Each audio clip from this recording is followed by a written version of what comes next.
When fall comes, I think a lot of people get worried. Can you plant in the fall? What can you plant in the fall? Can you really do anything in the garden? As you can see, this is the perennial bed at the main farm against that limestone wall. And things are starting to go dormant. They're starting to kind of get tired. Their leaves are kind of turning brown. They're going to sleep for the winter. And there's a few things that still have some good color. Asters being one of them. I love to look around at different times of the year and see what's blooming and what maybe I want more of for next year, to remember, you know, that each season different things actually do well. So this is aster, and they do well because they bloom in the fall and have that beautiful color, which is something you don't necessarily get. So old asters, or traditional garden asters, get much taller, but they get floppy. They kind of start laying over, and as you can see, this is an older one I've had. I didn't tie it up, and I really probably should have trimmed it back a lot more midsummer to help it keep a little bit more compact. But what I'm loving now, this is a woods aster, and you can just tell it stays a lot more compact. You don't have to worry about near the floppiness of it, and it just looks good. So I'm gonna plant some more of these. I'm in zone 5B. You can still plant here through, I always say through October. I'm fine with planting, and because, you know, really they're just gonna go dormant in the ground anyway. So let's go over and start plant one.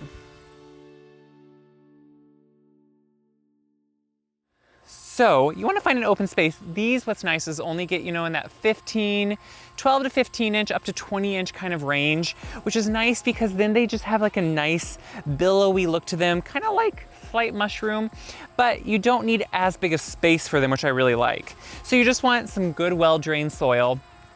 They do like to have a good soil to them. So, you know, it's one of those things if you think you don't have good soil, you do not just want to heavily amend one little spot of soil.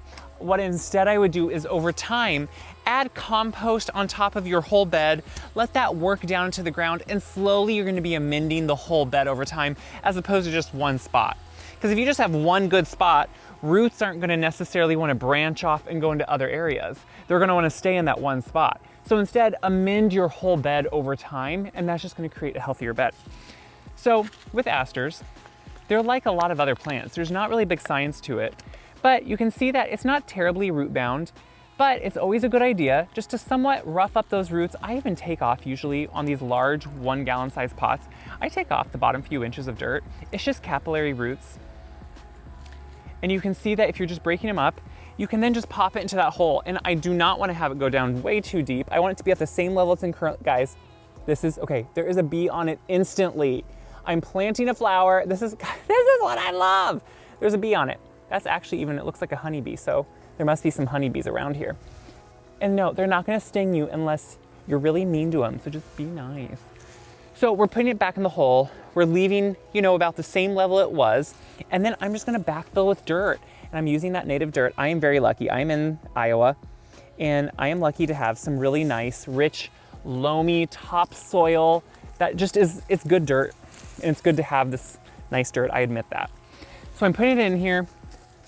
What's nice about planting in the fall, as the temperatures get cooler, because we're right now staying probably around low 60s during the day, going down to the 40s at night, these don't require near as much water or care.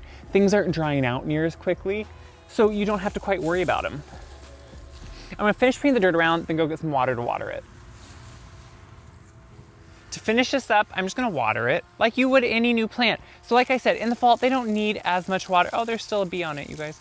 They don't need as much water. And I like to water until I am noticing that the plant is going dormant. So the best way to tell that is when all the foliage starts dying, looking brown, falling off, crinkling up, it's dormant. It won't be taking water in.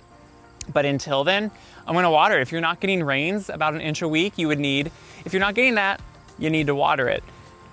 So that is why it can be great to plant in the fall, you guys. I hope this encourages you to know that you can plant in the fall and have success with it. Look for things that do well in the fall maybe and see what you need more of. That's kind of the fun of it. If you like this video, make sure to share it around, you guys. I love to see you using this. I love to see when you tag people and you share it for other people to see, because that helps me, but it also helps everyone know all this stuff. It's easy and you can do it.